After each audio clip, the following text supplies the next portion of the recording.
दोस्तों आईआरएफसी का आईपीओ आ गया है और आपको पता है मैं गवर्नमेंट आईपीओ के लिए बहुत एक्साइटेड रहता हूं। So without any further due शुरू करते हैं। Hi guys, my name is Harsh Goyla and I'm an investor, trainer and mentor in stock markets. And if you already have not, click the subscribe button, दबोच लीजिए उसे क्योंकि वो free है और उसमें कोई कॉस्ट नहीं है। ठीक है? ओके, सो अब शुरू करते हैं। Very excited for this IPO. सबसे पहला, अब here are the time stamps. ये टाइम स्टैम्प्स में आपको दे रखे हैं। अगर आपको पूरी वीडियो नहीं देखनी है तो आप वो पार्ट देखते हैं जो आप देखना चाहते हैं। सबसे पहला I am going to tell you the details of the IPO. उसके बाद I am going to tell you what is IRCTC and what is IRFC, because बहुत लोग उसमें कंफ्यूज कर रहे हैं। उसके बाद I am going to tell you what are the roles of IRFC. उसके बाद I am going to tell you what are the key strengths of IRFC. उसके बाद I am going to tell you my personal opinion. क्या मैं चाहूंगा कि आप invest करें, क्या मैं इसको रेकमेंड करूंगा, ये जानने के लिए पूरी वीडियो एंड तक देखें। ओके, शुरू करते हैं। सबसे पहला, the details of this IPO. Now, the name of the IPO is IRFC, which is Indian Railway Finance Corporation Limited. ठीक है? Second, the IPO price band. The IPO जो price की range होगी per share would be from 25 rupees to 26 rupees per share. The lot size will be of 575 shares. So one lot will cost you 14,950 and for people who don't know, IPO आप सिर्फ lot में ही खरीदते हो। तो एक lot कितने का है? 14,950.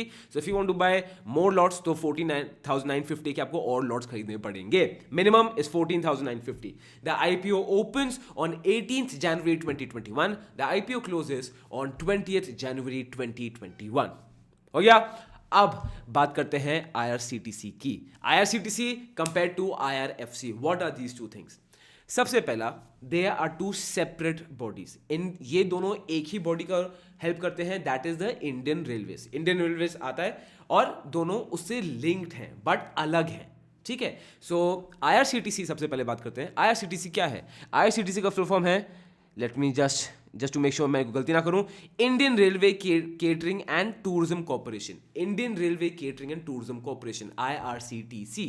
ठीक है? IRCTC is a subsidiary company of Indian railways. Indian Railways बहुत बड़ा काम है, सारा काम तो खुद नहीं संभाल पाती, तो उसका एक सब्सिडरी है of IRCTC along with many other subsidiaries. ठीक है? आईआरसीटीसी क्या देखता है? All the catering in the foods. IRCTC काफ़ी जो टूरिज्म पैकेजेस होते हैं of expensive train, some I think exclusive train, वो आईआरसीटीसी के अंदर आते हैं, उनके tourism packages. And IRCTC also looks after the ticketing. तो जो भी टिकटिंग होती है आईआरसीटीसी की वेबसाइट जाकर आप टिकट बुक करते हो, तो that is what IRCTC does. IRFC is completely different. IRFC is Indian Railways Finance Corporation Limited. ये क्या है? It funds the Indian Railways. जो Indian Railways को पैसा चाहिए होता है, it funds the Indian Railways. It arranges the funds for Indian Railways. इनका पूरा business model ही ये है। आप देखोगे IRFC can fall in the category of NBFC, Non-Banking Financial Corporation, but only difference ये है, ये सिर्फ Indian Railways के लिए ही है। So now let's talk about IRFC. सबसे पहला, IRFC क्या करता है? I've written down all the points here. Leasing of railway infrastructure assets, जो रेलवे के assets हैं उनको लीज करेगा। उसके बाद lending to undertaking of Ministry of Railways, ठीक है? lending to undertaking assets of Ministry of Railways. Then it is responsible, main काम क्या है?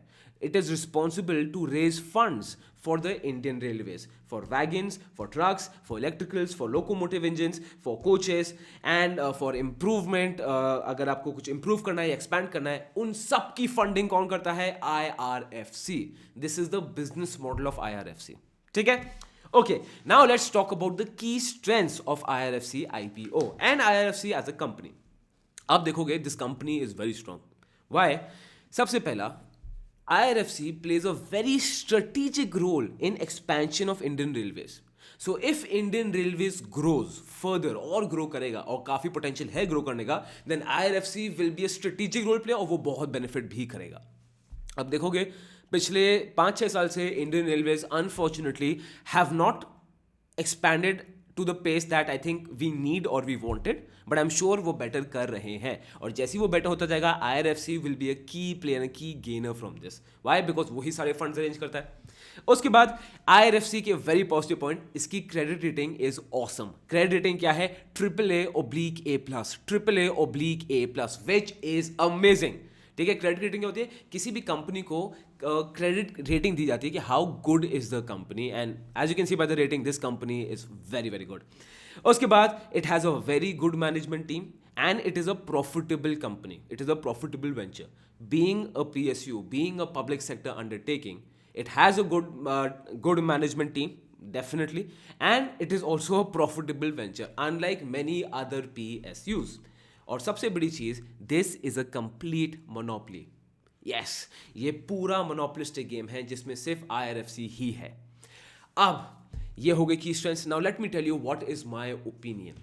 अब मैं आपको बड़ी ऑनेस्टली बताता हूं. देखो, government IPOs are very exciting because government IPOs always have a very high probability कि हमेशा अच्छा ही करेंगे. तो मेरे सजेशन जाओ ना तो प्लीज़ एक IPO के लिए अप्लाई कर दो. नाउ एज इट सीम्स कि मार्केट मोमेंटम बहुत अच्छा है, सेंटिमेंट बहुत अच्छा है, तो ये IPO बहुत ओवर सब्सक्राइब होने वाला है. बट डेफिनेटली कोई हार्म नहीं है, एक IPO के लिए तो अप्लाई कर दो. एंड इफ पॉसिबल आपके 2-3 फैमिली मेंबर्स हैं, उन सबके डिमांड अकाउंट से एक IPO तो अप्लाई कर देना. Chances are may be you lucky will get it. So chances are कि जब IPO लिस्ट होगा, ओपन होगा, ये हमेशा गैप अप ओपन ही होगा, क्योंकि generally government IPOs are in this way and IRFC is a very strong PSU.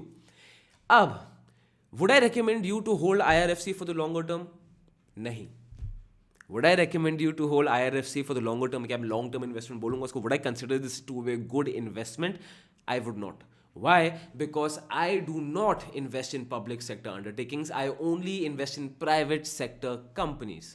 Right मैं पब्लिक सेक्टर अंडरटेकिंग्स में लॉन्ग टर्म इन्वेस्ट कभी भी नहीं करूंगा. मैंने इस पर पूरी वीडियो बनाई थी, प्राइवेट सेक्टर से पब्लिक सेक्टर. उस वीडियो को देखना, वो आपको लॉजिकली बताएगा that what are my reasons why I never invest in public sector companies.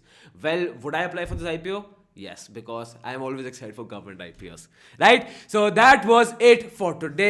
We provided an entire stock market program wherein we cover technicals, fundamentals from the very beginning to the advanced. अगर आप interested हो दोस्त, link description में है. Public sector versus private sector वाली video को देखना मत भूलना. It will give you a lot of clarity और वो आपको बहुत हेल्प करेगा. एंड टिल देन लाइक करो वीडियो को, सब्सक्राइब करो चैनल को, कमेंट करो नीचे that what do you think about the IRFC IPO. Do you think it's good? Do you think it's bad? Do you think will you invest in it और will you not apply for it? तो मुझे नीचे comment करके बताओ so that all of us in a community we can read it, we can learn from it, and all of us together can grow. Till then, my friends, I'll see you in the next video. This is Goila School of Finance, financially empowering you.